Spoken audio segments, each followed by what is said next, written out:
Well, then, we can go ahead and start the Project Game Day post-game show and let the crew roll in. Ravens handle business, which, shouldn't be surprising or news, but considering what they've done in other games this season against teams they were definitively better than, this is encouraging as they'll go up to East Rutherford and beat the Giants. Project Game Day post-game show is made possible by 1-800-GAMBLER. No cost treatment now available for anyone wanting help with a gambling problem. Rita's here, but Andrew Stecca was here first, so I'll let him have first word. Not that there's a ton to say, but Andrew, your initial thoughts after this one. Yeah, I mean, like you said, not a ton to say. It was pretty routine, and there's still a whole hell of a lot to clean up. Like that's kind of what it looks like. I mean, this was pretty expected, but also it was not as clean as it possibly could have been. And I'm not trying to be negative or anything. Anytime you win an NFL game, it's good, it's important, it's what you needed to do. But the thing that stands out to me most about this game, honestly, is still the penalties, and that's like the most frustrating thing is that this team just continues to be penalized more than any other, and that's gonna come back to bite them if they don't get it cleaned up in the next handful of weeks. Actually, they don't really have a handful of weeks. They have 6 days, and then another three after that. Like they have obviously this is a tough stretch. So like there's no real time to waste anymore. And this was kind of like a preseason game in some respect, and they didn't show me what they quite needed to in that respect. Provided there are no further, it's 12 for 112 in the penalty department today Which is for just the Baltimore bonkers. Ravens. Like that's Yeah, I insane. mean, That's so many and penalties. look, we can nitpick a few of them and question, but yeah, I mean, like the greater point outweighs any individual call that may or may not have been a correct call. Rita, of course, like she is everywhere, is shaking hands and kissing babies because she's always the most popular person in every room that she's in. Rita, your initial thoughts. Whatever. Andrew said everything. I mean, I think we all agree with that. That the penalties are still a problem. Even if I didn't agree with two of those penalties in that drive that they scored, it doesn't matter. The other ones were, in my opinion, legit. And against better teams, they're going to capitalize off of those penalties. I think that there's 3 games left in the regular season. I do not believe that this can be fixed, which means that there's a problem moving forward.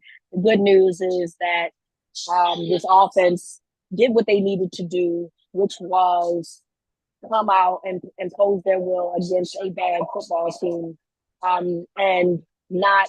They were 17-point favorites, easy money, right? But I am concerned about what it is that they're going to be doing moving forward when it comes to penalties, because this Giants team is not even good enough for you to have these types of pass interferences. And yet, outside of neighbors, of course, I don't. Tim Boyle. When the last time we seen Tim Boyle? And then Tommy DeVito. So it's concerning, but you got to take what you can get and just hope that they can figure it out for another week. Yeah, to the point, like Brandon Stevens was pressed back into more significant duty today with Tre'Davious White getting hurt, and that becomes like who would have thought that going into the second Steelers game, one of our biggest concerns was going to be the status of Tre'Davious White. Like that's where we are at this point in the season, going towards Christmas, that we're nervous about whether or not Tre'Davious White, who no one was excited about when they acquired him, and his availability for that game. But that's where we are because at this point, as much as we've tried to say nice things about Brandon Stevens and his stickiness and all of those things, and they're true, it's just become clearer and clearer, and it seems like more and more teams are aware about him just not making plays on the ball, so just throw the ball his way. And a couple of times today, he panicked. And yeah, to the point, the one didn't need to be called. It definitely didn't need to be called. Is it a crime that it was? No. I mean, there was contact there. You can make that call. So yeah, that stands out significantly for me moving towards the Steelers game is what it means for Tre'Davious White. Ironically, one of the other things that stands out to me is I think we all were kind of rooting for Justin Tucker to get a couple of field goal attempts in this game. Not in a close game, Rita. I didn't want it to come down to that, but I think that a lot of us would have liked to have seen him just sort of get rhythm back, make a couple of kicks, get something going, he doesn't really end up getting any of those opportunities in this game, although he did go a perfect 5 for 5 on extra points. Well, you just never want to see him try another field goal ever? Is that where you're at? Oh, I was Is, clapping because I'm in Philly. I'm at a Ravens bar, so the game is over and everybody started clapping, so I clapped. oh, But okay. hey guys, I got PTSD. So I'm Well, not gonna lie to you. he's gonna have to. I know, He's gonna have to make a kick I again. I know.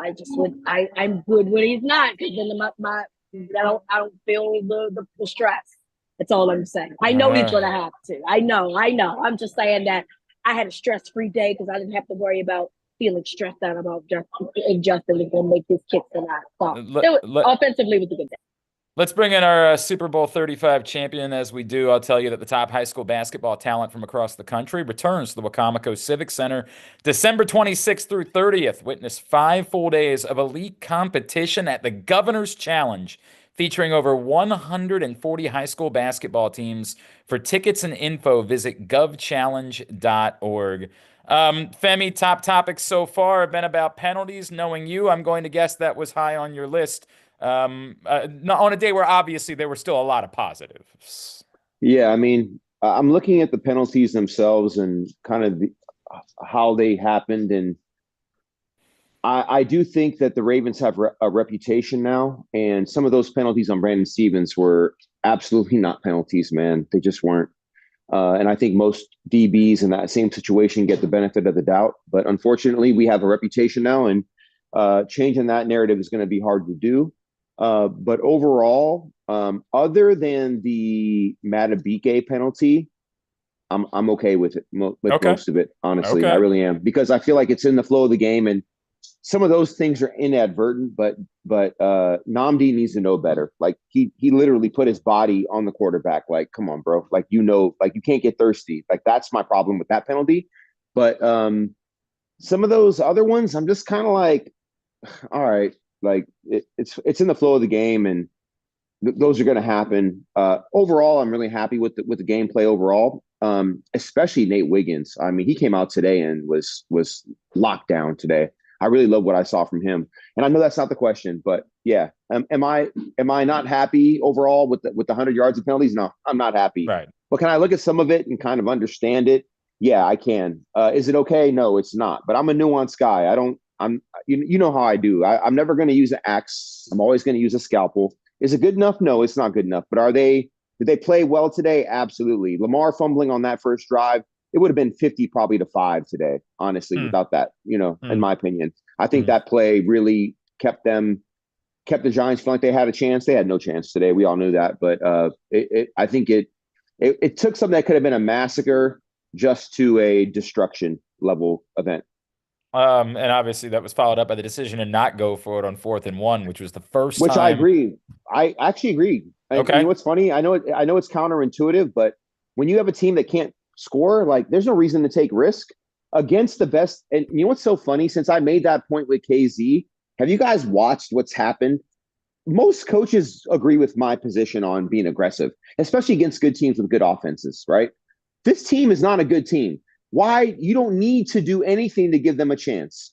And I know that most people are like, what do you mean? Like, no, that was the right call based on who you're playing against. You don't need to take risk because they're going to implode on their own, which they did. So yeah, that's to me was the right call. And it felt very much like they were saying out loud, we don't think Tommy DeVito is any good. Like we which I agree with. Yeah. And I agree with Femi in that regard, because maybe if it's a team that you feel like is a threat to score on you, take more risk. You take the risk, but they're not good. Let the defense do it against Tommy DeVito. Yeah. And real quick before I forget, guys, like Reeta and Glenn, I want you guys to like really hear this. Ardarius Washington, bro. Yep. My God, that dude has been a godsend. Yep. Underestimated, underappreciated. Holy shit. I give him all the flowers. Like he has played so well. And for him to get that interception, man, I'm so proud of him. I'm so proud of his stick-to-itiveness. I just really like what he's made of and how he plays. And it's a chip on the shoulder, lifelong, and I know all about that. I love it. So kudos to him. I just want to say that before it's funny you said that. Right before we started, before we came on, Griffin was joking about when do they announce his contract extension. But the Oh, good okay. news, yeah, Griff's on it. the good news is he's only a restricted free agent this offseason. So they're Yes. probably going to be safe for a little while. But to the point, Yes. he's been good enough that maybe you think about it, right? Yeah, Like no, maybe, you 1,000%. And this is a guy that, has dealt with some injuries in the past, and he never really, it always feels like we've had conversations about his potential, but never really got to see him as long as we've able to see him now and in the season that he's had. And he's taken his opportunity and he's run with it. And I can't be more happier for a guy like him. We've seen guys deal with injuries in the past, and then somehow it just never panned out, right? But they've allowed him. I guess they've always saw the potential in him and felt like that they needed to keep him around. And I'm glad that they did, because that kid can play. That kid can play, dog. He ain't even probably much taller than me. That kid can play. Hey, Reeta, instinct, all instinct. Yeah, yes. Like for real. Hey, real quick though, Reeta, real quick. You and I, some guy that we both love, Justice Hill. Justice, mother trucking Hill. That man was out there balling again today. well, if let's get into the shout out portion of the program, because a guy that we've all raved about and that we kind of were on the other side of Rashad everybody else Bateman. is Rashad Rashad Bateman. Bateman. Like Yeah, we that have too. been, Yep. this has been a very pro Rashad Bateman program over the last couple of seasons.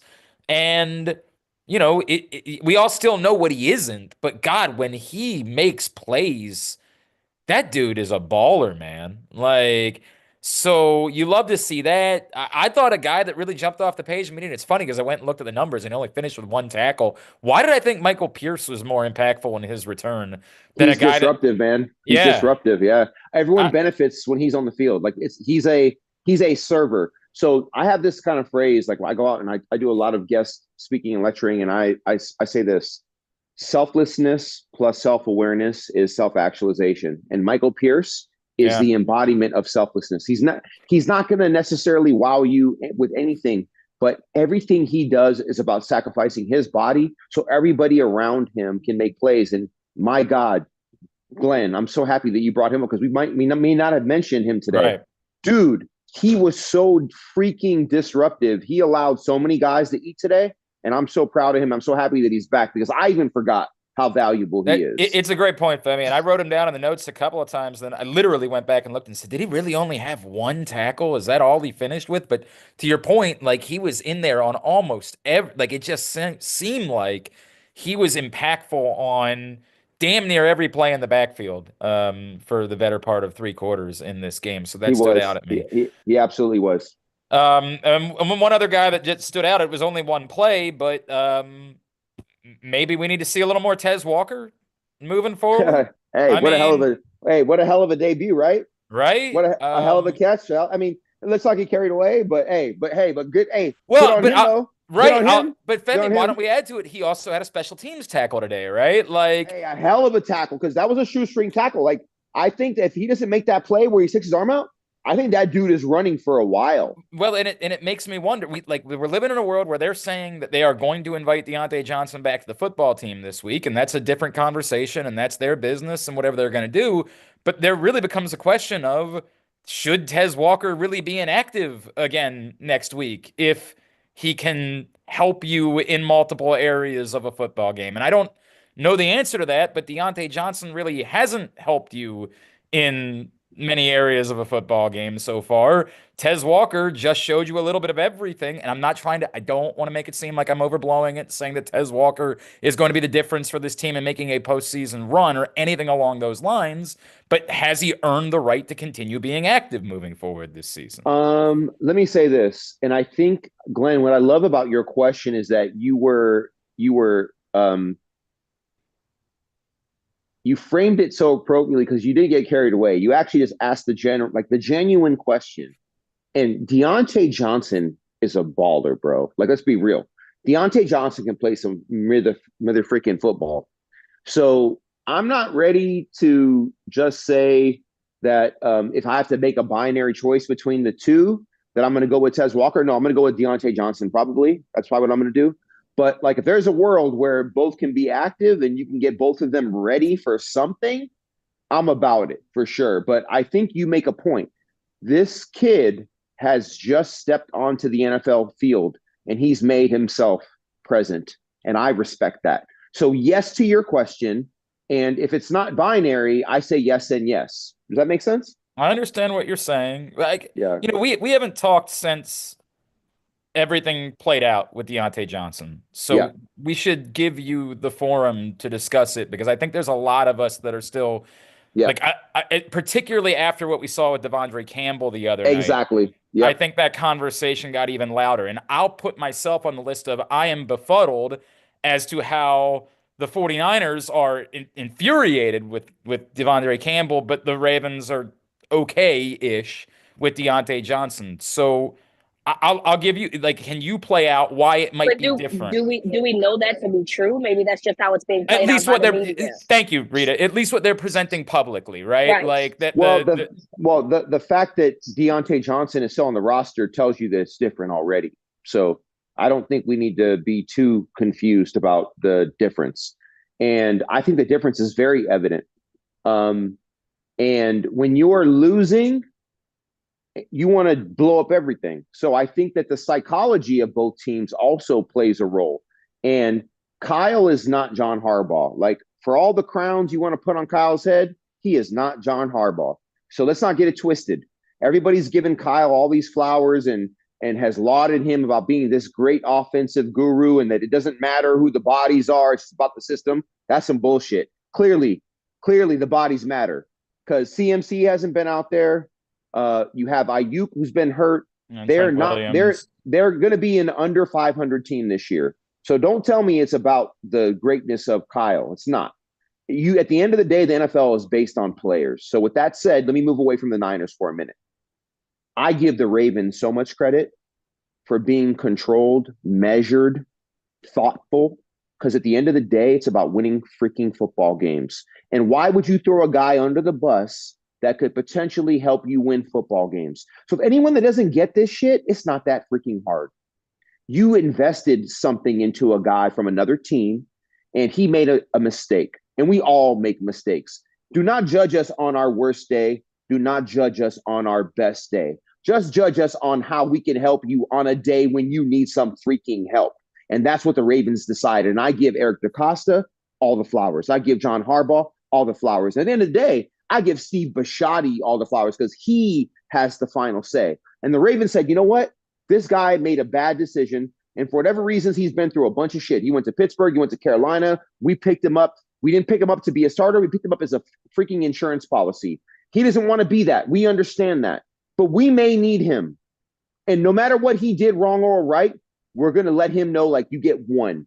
You get one time to mess this up. And you got your one. And I don't even know what's going to happen next week. But my guess is that the Ravens did what grown-up freaking folks do.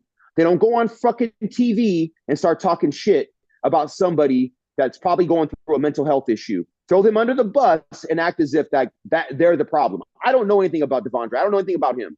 Right. What I know about is what the Ravens did, and they did it the right damn way. And I will always get behind somebody that understands that in our worst moments, we should not be judged. And if we need that person, we need to make a decision, and we need to play game theory. Let's game out the consequences of this decision. The Niners have nothing to play for. They're done. The Rams are going to win the West. I told everybody this 2 weeks ago. The Rams are going to win the West in the NFC.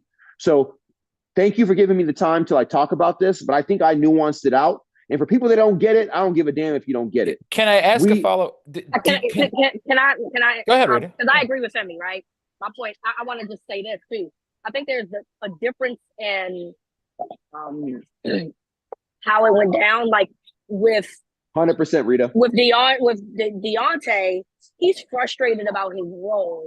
I'm not excusing his behavior. No. I want to be clear, right? Agreed. But it's about him he wants to be a part of what the Ravens are doing. And so far, he's not been able to get adjusted to that and also the visual optics are different as well. Because we didn't know that was happening. We watched that dude from the 49ers. Just walk off the field. Just walk off the field. Yeah. So there's a visual difference and there's a philosophical difference there, in my opinion. Yes, you're right. So Cordell and I actually had this conversation. Cordell had me on for his segment, and he was like, if you're the Ravens, do you bring him back? And I'm like, yeah, like Yeah. I'm having a conversation with him and being like, what do we do to fix this? How can we move forward? Because I'm not letting him go so he can go somewhere else on some other playoff team and potentially help them try to go to a Super Bowl. I'm not doing that. You're going to stay here and we're going to figure this out. And then after the season is over, we'll deal with all that other stuff. But as of right now, you're going to finish your season as a Raven. And that's Reeta, just what it's going to be. Reeta, all that. Because at the end of the day, you don't want to strengthen your opponents. And Right, Deontay exactly. can play. 1000%. Deontay can play. You know what I'm saying? Like, I have a bunch of dudes on my fantasy team that aren't going to play, but I'm not going to let them go. I'm not going to trade them either because I know that they're valuable. You know what I'm saying? And not to reduce this down to some fantasy shit, because this is real life stuff. But at the end of the day, what this shows me is who the Ravens are and who the 49ers are. And to be that measured and calculated and to play the game, to understand the ramifications of being emotional in the moment. The Niners are done. They're done. They're cooked. Like, and I'm not saying they won't be good in a year, but I'm not sure Kyle's going to be there next year. I don't even know because like all the body language stuff with the Niners tells me it's not good. And when I look at the Ravens and I look at Coach Harbaugh and I look at the measured like approach and the thoughtfulness, and even when he's asked questions about like things that he probably has to answer as from a NFL media perspective and a Ravens, like what's the obligation to answer certain things? Coach Harbaugh holds his ground and he's thoughtful and he's respectful. That tells me that they're having internal discussions. And I think Deontay Johnson, he's got a lot of meat on that bone. Like I think he can be a good player. And I want him to be a part of the Ravens going forward. So I think and first of all, I'm not inside the locker room or inside the front office, but I would have done exactly what they would have done. I would have been like, hey, this guy has a chance to be a contributor at some point. Let's not cook him, although what he did was totally stupid. And yeah, but humans make mistakes. We're gonna show more grace than malice on this. Sorry, I wanted to ask a follow up. Not again, acknowledging you're not there, you don't know, but none of us do, right? And the Ravens, to their credit, have kept everything. You know, like a lot of people talk about, the Ravens have problems. Dude, the fact they've kept all of this as buttoned up as they have would suggest that there is a pretty unified front within that building. But do you feel like it would require there to have been contrition on Deontay Johnson's part? Like this? Absolutely. Okay. And let me tell you what I know. I know that after the fact, and this has all been reported to me, and I don't think this is anything that if you looked out on the internet you couldn't find. Lamar had a long talk with Deontay, and Lamar forgave him. And when Lamar forgave him, this is me pulling all kinds of shit into a narrative. When Lamar forgave him, I think it made it easier for everybody to say, hey, like, look, we all have a bad day. Don't judge me as my best on my best day, and don't judge me as my worst on my worst day. I said that earlier, and I probably said it a little bit more cleverly 5 minutes ago, but you know what I'm saying. I love the fact that people can pull back for a moment and be like, let me give this dude a chance, because he probably reacted in a way that we've all reacted and it's cost us. So I know that I've handled things in a bad way sometimes and it's cost me. And for teammates to kind of stand up and for Lamar to sit down with him for 15 minutes, literally is what I heard, and talk to him and say, look, man, like, we need you. I appreciate you. I think you're going to be involved. Like, just stay the course. And for everyone to kind of get their heads together and for it to not be blown up. If it was going to be blown up, I think it would have been blown up, in my opinion. I think Deontay comes back, and I hope he stays a Raven, because I watched him give us pain as a Steeler, and I know he can play. But I hope he humbles himself, because at the end of the day, this is the problem, Glenn. Think about what AB did to himself. He cooked his own career. He had conversations with the Raiders and John Gruden behind closed doors and said he wouldn't do this, that, and the next. And then guess what he did? As soon as they all left, he went and did the same thing all over again. And I'm not trying to use AB as like the rule, but my point is you can't be two-faced. And I don't think Deontay is. I think Deontay's probably feels a little bit underappreciated, because, like, if you look at his career as a Steeler, that dude had some really good years and he's regressed. And whether it's the teams he's played for, the lack of use, or his own behavior, he's regressed. And I think there's still meat on that bone. We have Rashad Bateman as an example. Rashad Bateman has been less diabolical, and I'm being hyperbolic when I say that, than Deontay. But look at what he's done. Look at how he's turned around his career. And I know that he shot himself in the foot with little comments and this and that and the other, but look at what he did today. It's all love for him.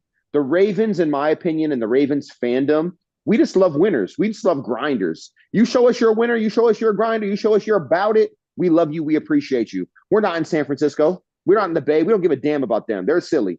We care about what you bring here and how you want to kind of engender yourself to this environment, to this culture. And I think he can do that. So I'll stop there. Oh, I appreciate it. We're going to go to New York, where our man on the scene is our buddy Frozen Gonzalez. KZ, the atmosphere, the incredible game day, that just the feel of being around the Giants fandom. I saw more purple than anything. Can I just tell you two things? Oh my God, KZ! Oh my God, look at you, bro! You're in the North Pole, Can I just tell you two things? Even in London, I have never seen more Ravens fans take over a stadium than this place. I don't know if it was 3-1, but I've also never seen a stadium so empty in my life. Why would you be going? Why? You know what? Because I thought about going too, KZ. I thought about going and I couldn't do it. It's too cold. If you're a football fan and you get a chance to watch Lamar Jackson play, well, that part, I'm okay. going. Yeah. I'm going. And he put on a show. Yeah, and KZ, he just put on a show, and that's worth the price of admission to me. How many times is he going to come to your stadium to see this guy play? And he did it everything that you wanted to see from a Lamar Jackson in a Ravens game, he gave you. But it was empty. It was fun. It really wasn't that cold. I'm cold. It's cold now that you're outside the stadium. Hey KZ, you look sexy with that beanie and that purple and black, bro. You look hot, brother. Yeah, man. Yeah, man. I actually got the Ravens hat as a gift before the game, so it looks good, man. So it was a special day for KZ. KZ went with his son to the game today. It was it was a really special day for the Zales family. KZ, how old's your son, KZ? My son is 20. Okay, 20. Okay. My daughter just turned 20, so I'm with you, brother. I get it. He's a sophomore in college. He goes to college in New York. So I took the train up. We went to the game. We're going to drive back for winter break tomorrow. Nice. And probably if he ate steak, we'd go get a steak dinner, but he doesn't do that. So is he steak free? He's steak free. He's steak free. Okay. But here's the best part. So his girlfriend, who we went with, her and her dad, who came up, they live in Northern Virginia. His girlfriend's a Giants fan. Oh, no. Oh, God. This wasn't like a Christmas present or anything. No, like that. this was just one of those things. Oh, I guess she's also. I don't know if she's Jewish. Is she Jewish? Is it Hanukkah? I apologize. No, she is not Jewish. Okay, she's also a Yankee fan, and yikes! And took him. He had to go. This was sort of payback for the Yankee games that they went to during the baseball season. So, man, it's all good. Yeah. If you're a Giant fan at this point, you knew what was going to happen today. Exactly. Hey, KZ, the Giants hate the Ravens because we whip that ass every time. Other than that one time, we whip their ass all the time. Here's the game. So Femi, it's funny. So here's the game day. They're showing all the highlights from 2008. That's all they're showing all game. Brandon Jacobs, best run defense came in. They ran all over the Ravens. They beat them. No mention of any other like historic Ravens Giants game. Historic game, or no mention of the Super Bowl and all that stuff. So it's just funny that everything on the board was 2008, and then I thought I heard I thought I heard them play Seven Nation Army like multiple times. They played it. They played it a couple times, but you know what? Everybody plays that, Reeta. But that's the wrong team to play it for. I think. Exactly. It is the wrong thing, but if you're listening to the Giants fans, that the couple that were around us, there was a two gentlemen behind us. Like that's part of their game day thing.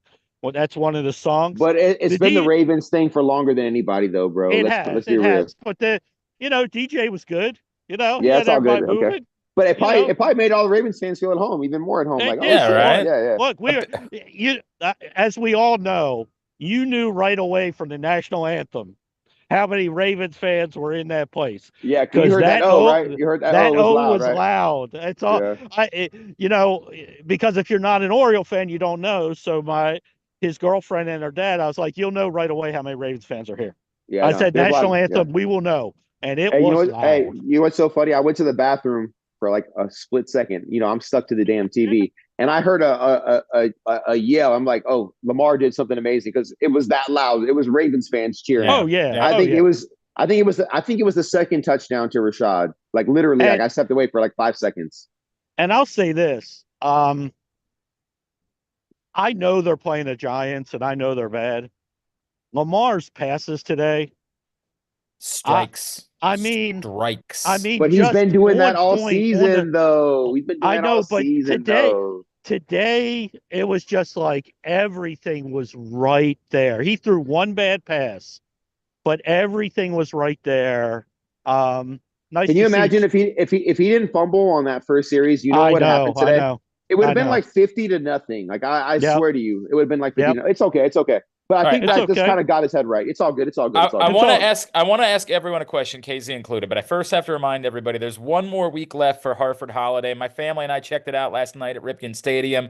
Really cool event. You'll feel like you stepped into a holiday movie. Hartford Holidays is overflowing with the spirit of the holiday season. You'll be amazed by the jaw-dropping light displays, thrilled by a visit to Santa's workshop, and have the holiday time of your life with sleigh rides, a special vendor village, s'mores making stations, and so much more. It's a holiday light experience new at Ripken Stadium. Fridays, Saturdays, and Sundays. Next weekend is the final weekend for Hartford Holidays. For ticket information, head to visithartford.com. So the question I pose is, the Giants in the rearview mirror, we all know what's next. Very simple question. How you feeling? How you feeling emotionally going into what will be a defining game for the Baltimore Ravens? So can I go last? Sorry, can I go last? You can go last. Absolutely.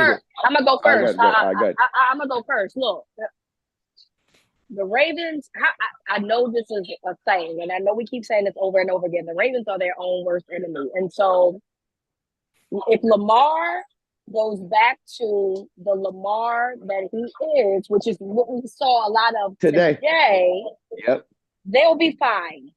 They will be fine. He just has to go back to vintage Lamar, and I don't have any problems.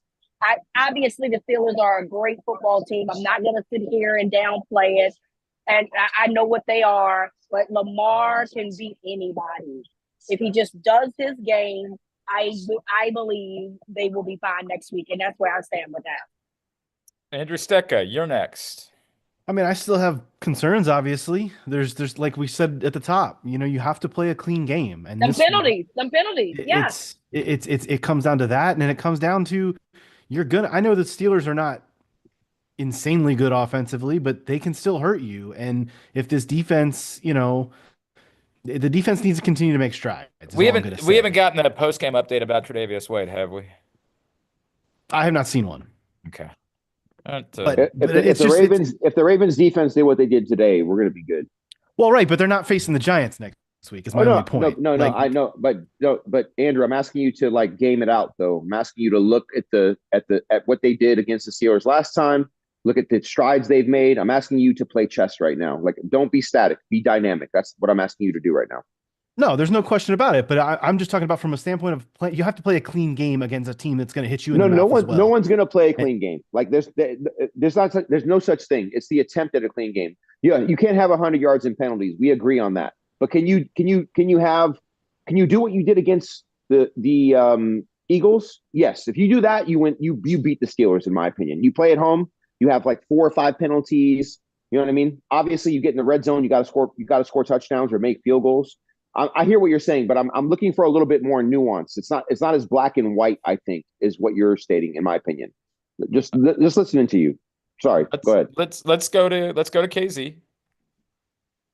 So I feel good about them. I obviously the penalties today, I wasn't bothered by them. I don't know what it wound up as. Two of the three pass interference calls, they showed it on the board. I don't know. I don't know what they were. I didn't see much. We didn't hold, the offensive line didn't hold. They didn't have pre-snap penalties. I'll deal with aggressive secondary like that. I feel good about them.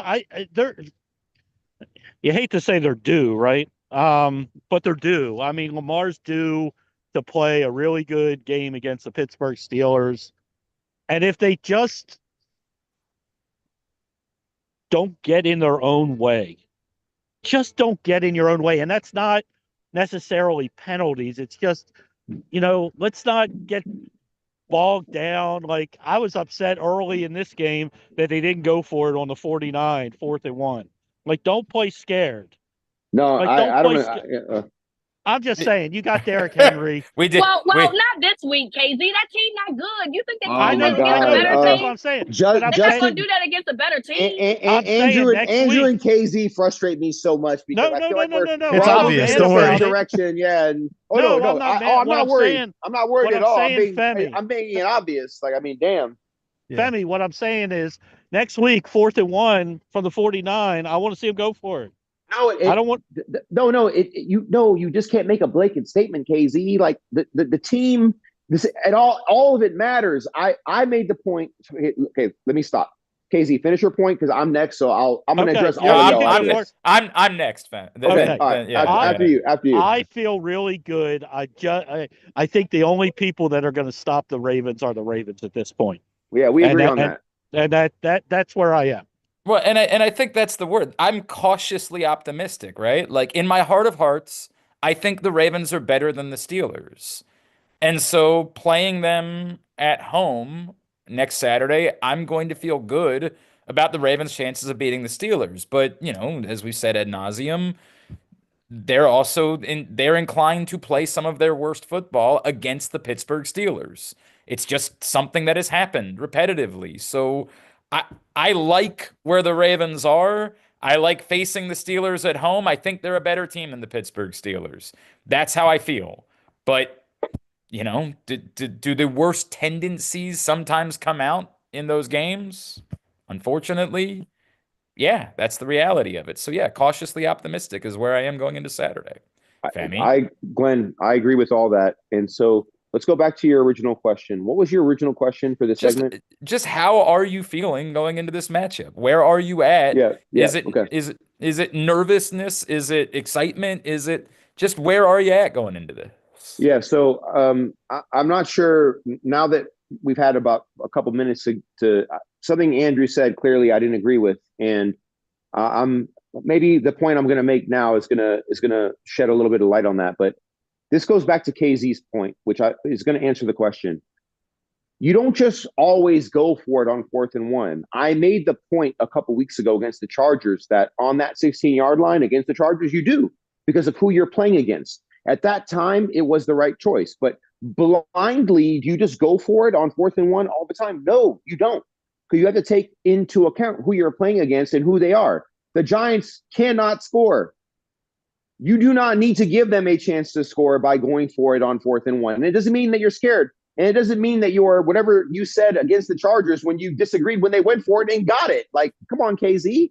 Like, you got to be a little bit more creative, my brother. Like, that is not how things work. The bottom line is that's the difference between the 49-yard line and the 20-yard line, though. No. Okay. First of all, it was the 16-yard line. But my point is, though, is that I think that my narrative and my explanation has stood up, actually. And I came on here before you came on today, and I actually agreed with Coach Harbaugh not going for it on 4th and 1 against the Giants. You know why? Because you don't need to, because they can't score. And you going for it only gives them a chance to score. So it's not as simple as just like good team, bad team, go, don't go. 4th and 1 on the road against a team, you shouldn't go for it on your 17. That's not how it works. You have to be aggressive, but you also have to know when to be nuanced and dial it back. And today, Coach Harbaugh made all the right calls, in my opinion. Like, I think that we don't need to create an argument today about like where we're going in the direction we're heading. I think we're all feeling like relatively cautiously optimistic, as Glenn said, about the direction that we're moving in. And right now we're nuancing little decision making. So for me, today's call was the right call. And Andrew, to go back to you, to be honest, I don't even remember what we were arguing about a minute ago. I know something you said I didn't agree with. Maybe you can remind me. And I wasn't arguing. All I was saying was that I just want them to be clean. I want that, and I think everything that everyone else said kind of encompasses that. It's not just about penalties. It's just about being aggressive and doing the right things and growing into this. Like that's all. That's the only point I'm trying to make. I think we agree on that. Yeah, I think the grander point I'm trying to make is like this result today doesn't really change my feeling going into the next 10 days or whatever. These next, I mean, I know Saturday's a really big one, but the one a couple days later than that on Christmas Day is big as well. Like this is a really big stretch. And today's result, I guess my point is, didn't really drastically change my thought about this. Well, do you think the Ravens are a playoff team? Oh yeah, I think they're a playoff team. No. These are just yes, no questions. Do you think they can win the division? Yes or no? I think they can win the division. Yes. Okay. Do you think they can win the AFC?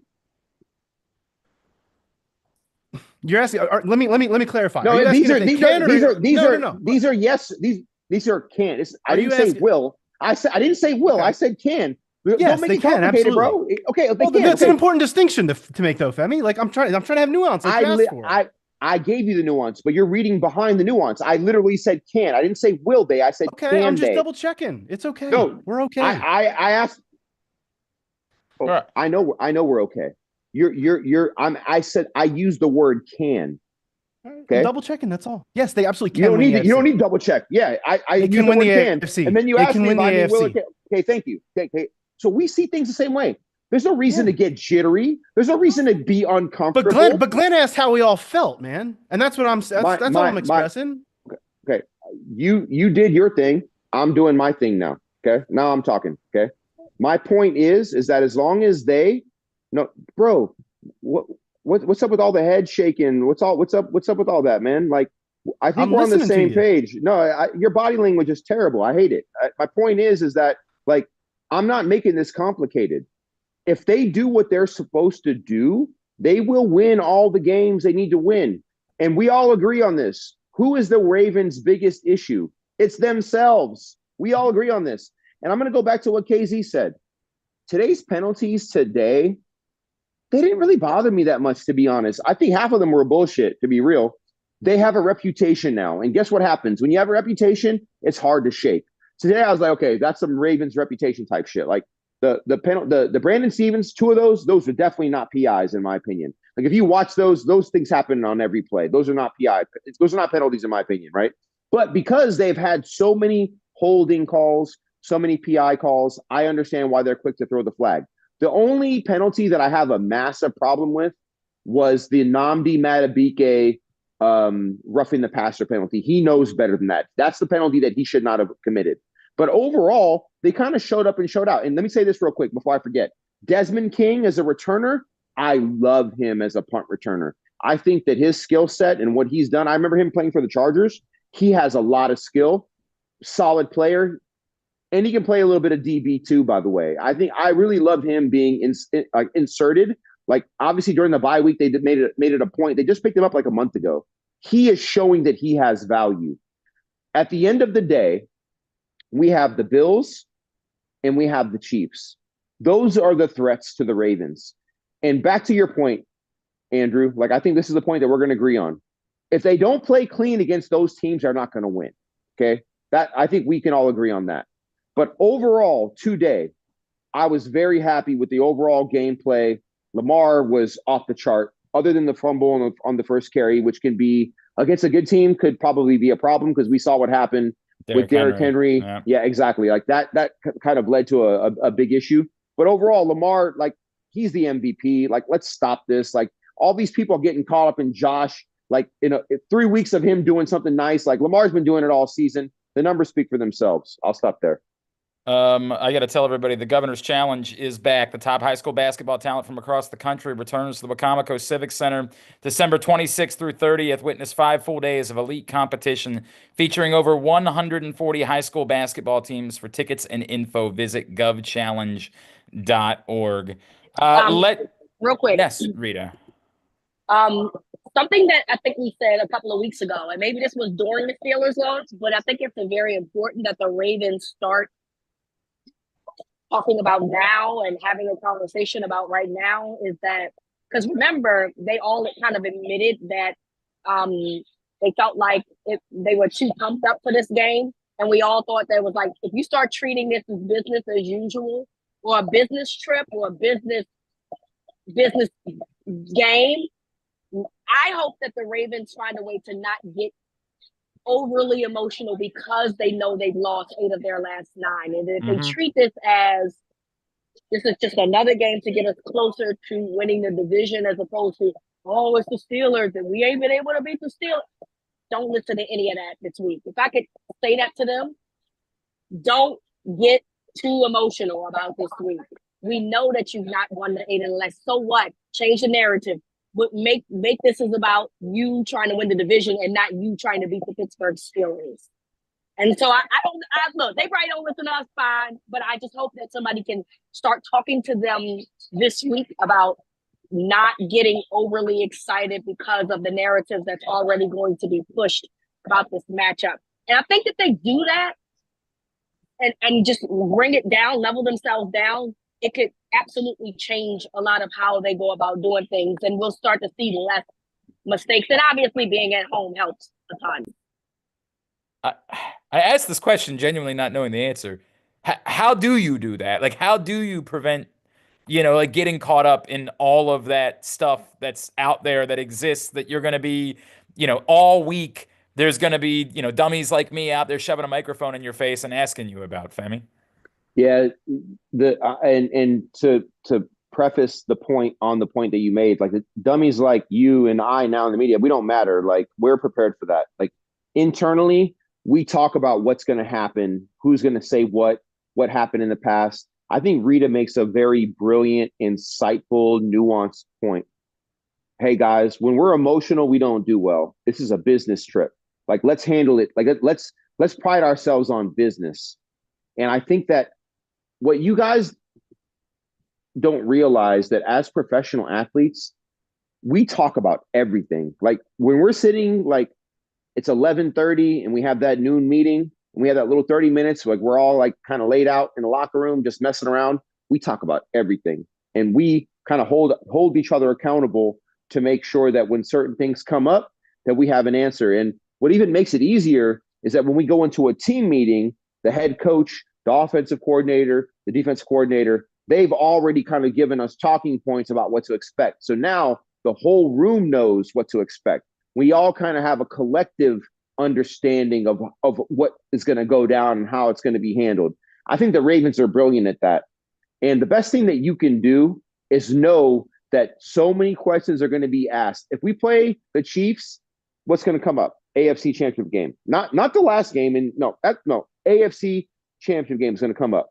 With the Steelers, it's this kind of like inconsistency, inability lately, even though we know behind the scenes that half of those games we had already clinched the division and it didn't matter. But because of what happened most recently, that's now the new narrative. Internally, everyone talks about that. So having an answer and being prepared for those questions, I think Reeta's is spot on. They're talking about this, and I guarantee you, I believe that they will be emotionally ready when that bell rings, and they're not going to overreact like they did in past games that were obviously do or die games. That's what I believe is going to happen, yeah. Let's do top 5 teams. We've reached that point, and we acknowledge, obviously, there's a lot of important games going on right now that will impact this, but we'll just react to where we are. Top 5 will be brought to you by Easy Pass. Make your trip to the game easy by saving the Easy Pass way for tolls. Go to driveeasymd.com. That's driveeasymd.com. My 7-year-old son would really like to say hi to everybody, by the way. That's Sam. He wants everybody to know that he's here. Hey, He Sam. just got What's up, home. Sam? He's very excited. Sam? What's up, Everybody's bud? saying hi, buddy. Do you want to say? Wait, what? You excited? Headache. Oh, you have a headache. Great. That's what he wanted to let me know. Hope he feels better. Good. That's what everybody says. They hope you feel better. Okay. I got to finish the show, buddy. Can you let me finish up? Shut up. All right. No, get out. He said Love you. shut up. He did. He said He shut up. did. He did. All right. Who wants to go first? Top 5 teams. I got mine written down. I can go. What right you ahead. got? I got the Vikings at 5, Eagles at 4, the Chiefs at 3, the Bills at 2, and the Lions at 1. Obviously, today will go a long way to determining that, and a good start for the Bills. I'll go ahead then. I've got the Packers. Sorry, let me make sure I have this right. I have no, thank you. Vikings 5, Bills 4, Eagles 3, Chiefs 2, Lions 1. But that will, of course, be to be determined. The Bills are off to a great start today. Rita, you want to go next? Yeah, 4 of my top 5 are currently playing, so I got yes, I like the Vikings, but Mike Tomlin's a better coach, so I got the Steelers at 5. I got the Bills at 4 because of that loss last week. I got the Eagles at 2, Eagles at 3, excuse me, Chiefs at 2, and Lions at 1. Griffin. Yeah, I mean, the Vikings with those god-awful uniforms they're going to wear tomorrow night, they are not in the top 5, of course. So the Bills at 5, the Steelers at 4, because as Rita said, Mike Tomlin, much better coach. Eagles at 3, Chiefs 2, Detroit Lions are number 1. KZ. I have the Vikings at 5, the Steelers at 4, Chiefs at 3, Eagles at 2, Lions at 1. Ooh, we had the Bills all the way outside the top 5. Femi. Yeah, I got the Steelers at 5. I got the Bills at 4, Eagles at 3, Chiefs at 2, Lions at 1. Of course, obviously, we will see what happens today and how that shakes things up. All right, so that's it for this week. We are back to Femi, what do you? I'm not sure who we kick out, but what do you think about Odell Beckham Jr. bringing him back? I actually like to bring him back, and I don't want to get rid of anybody like necessarily, but like honestly think that Odell could bring some value because he already knows the system. Everybody loves him, and he doesn't expect much, and we don't expect much from him. So honestly, I think as a kind of a backup to a backup, but if it's like Odell or Deontay, I want to keep Deontay, dude. Honestly, I think that like long term he has value. So if it's like down to those two, I can't get rid of him.